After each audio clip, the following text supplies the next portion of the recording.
Hello and welcome or welcome back to my channel. My name is Chris, and on today's video we're going to talk about layering fragrances.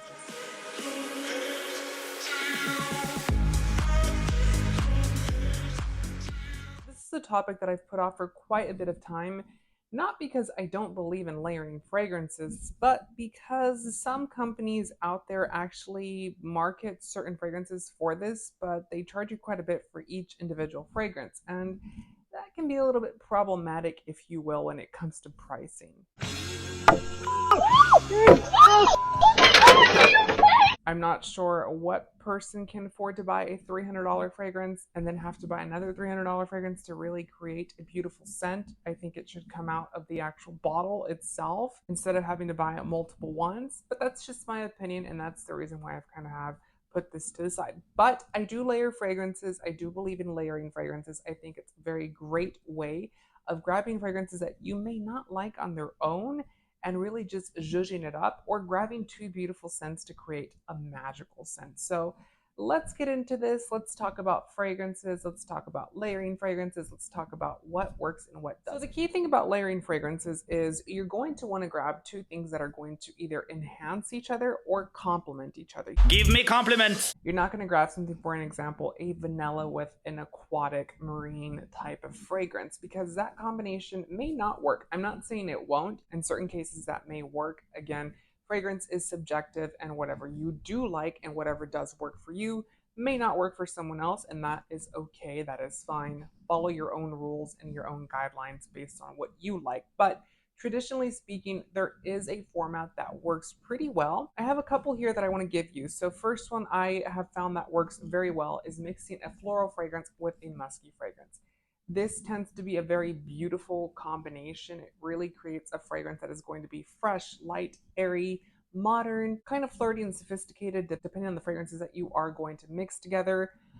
Very big thing for me to do whenever you are buying a fragrance is to watch out for the musk that you're getting, because musks are not treated equally. I know that that sounds silly. There are some musk fragrances out there that do come off as cheap and inexpensive when it comes to their smell, and just watch out for that, because I have seen people kind of layer fragrances and they layer a very expensive fragrance with a very cheap smelling fragrance. It doesn't have to be cheap when it comes to cost. It can be cheap, but as long as it doesn't give off a cheap quality of smell, that's what's important here. So florals and musks, perfect combination. Florals for spring. Groundbreaking. Especially if you're a beginner for fragrances, this is the perfect route to go down to try layer. Another one that works really well, but you have to be a little bit more experienced to do, is going to be citrus and vanilla. Yes, it doesn't sound good on paper, but trust me, you mix both of them. It depends, again, on the actual vanilla. It depends on the actual citrus fragrance, because it's going to change, obviously, from scent to scent. Every vanilla is not treated equally, and every citrus is also not treated equally. But typically, they do mix very well together. One complements the other one. The citrus is going to be zesty, bright, airy, and then you add that warmth, seduction of that vanilla, and it's a perfect combination because they enhance each other. Although they're not complementary to each other, they enhance one another, which creates a beautiful, magnificent. The other ones are kind of self-explanatory: ambers and ouds. Amber is a very beautiful type of smell, as well as the oud. You mix both of them, they complement each other. They also enhance each other. They really blend well together and create a very magnificent royal type of scent. I have also written down rose and patchouli. This combination has been used for years and centuries. It's a perfect combination. One is going to be earthy, one's going to be floral, but it's going to be more of a fluffy floral, if that makes any sense. Both of these mixed together create a very beautiful dynamic fragrance with a lot of character, with a lot of intensity, and it's just beautiful. The last one I have here is going to be Fresh Aquatics with sandalwood. Typically, fresh aquatic fragrances are going to be top heavy. That means that they're going to be very light up top. They're going to be very airy. They're going to kind of be floating up in the air, if you will.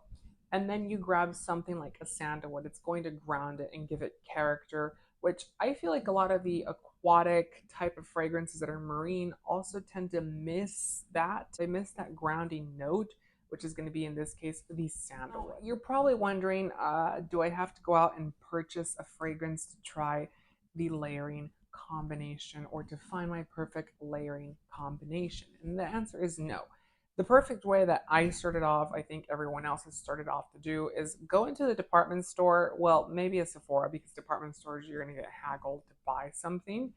But go into a Sephora or an Ulta, spray a couple on together, spray a couple that you're interested on, separately, and then, layer them together as well and see which one works. You may get away with just buying one. You may have to buy both of them to get the actual scent that you're looking for, which is okay.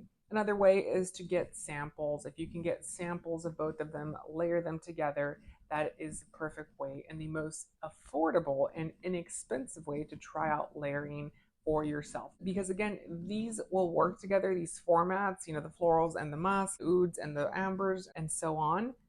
But with that being said, that may not work for you. That may not be what you are looking for. And because of that, I do say to go out, get some samples, try it out, and see what works for you. One thing to avoid is to grab clashing elements, because if you're going to grab a very intense fragrance and mix it with another very intense fragrance that is going to be intense in a different way, you're going to end up with a very bad combination. And whenever this does happen, it can kind of be a repellent to people and a repellent to really anything if you grab two things that are not going to contrast, that are not going to complement, and that are going to kind of fight each other for the limelight. And that's very important. Don't grab two notes that are going to be over the top, that are going to be in your face, because they will clash and they will not mix together, because each one of those fragrances is fighting for that limelight, not letting the other one blend with it. And that can be problematic when it comes to fragrances. So just watch out for that. I'm going to go through a couple of combinations that I have found in my fragrance journey. These are just the ones that I use currently. I have layered fragrances for ever and ever and ever, but these are the ones that I actually currently love and like and wear. So starting off with an oldie but a goodie, and this is one that people are typically shocked for. I actually have two here. But the first one is Bleu de Chanel, the Eau de Toilette, mixed with Chanel Chance Au Tendre, the Eau de Toilette. Two Chanel fragrances. One's going to be masculine, one is going to be marketed as feminine.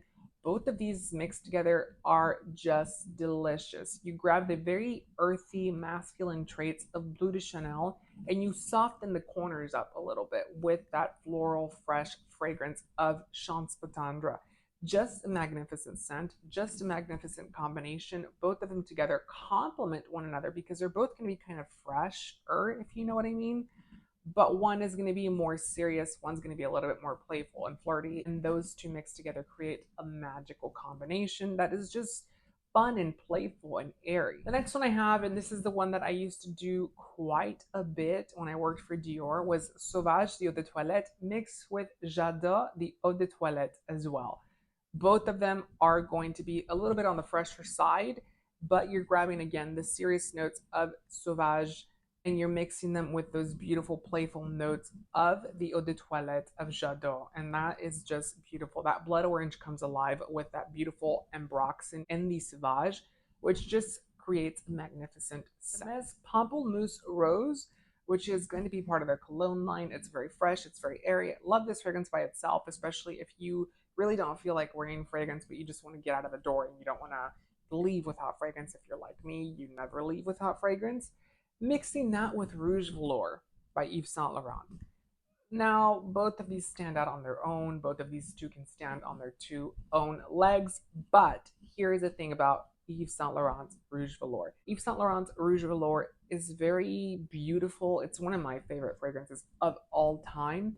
But to some people, it can come off as overwhelming, a little bit tough to wear, a little bit harsher to wear. If you love this fragrance and you have someone in your life that does not like it, then definitely try this combination, because Pamplemousse Rose by Hermes is lighter, it's fresher, it's just going to soften the edges of Rouge Velours quite a bit.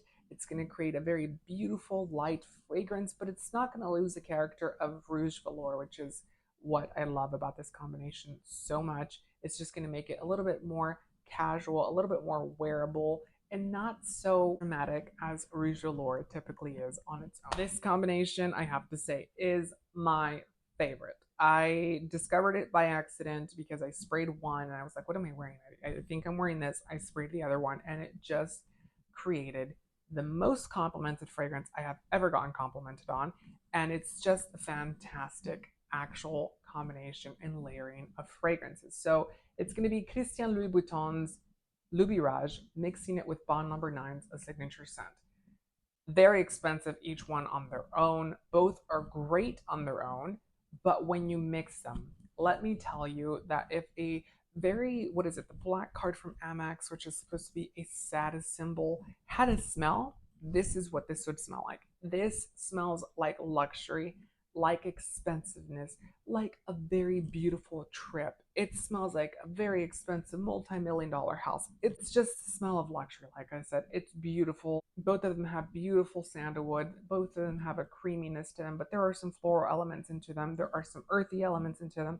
There are some musks in here as well that really create a very, very expensive fragrance. I think that if people don't know what you're wearing, they probably won't ask you what you're wearing. Not because they don't like how you smell, but because they automatically are going to think that is very expensive. That smell is expensive. So what do you guys think about this video? Comment down below your thoughts about the layering combinations that I have picked out. Don't forget to also comment what your favorite layering combinations are. Don't forget to subscribe and give the video a thumbs up. I love you guys. I hope to see you on the next video. Until then, take care.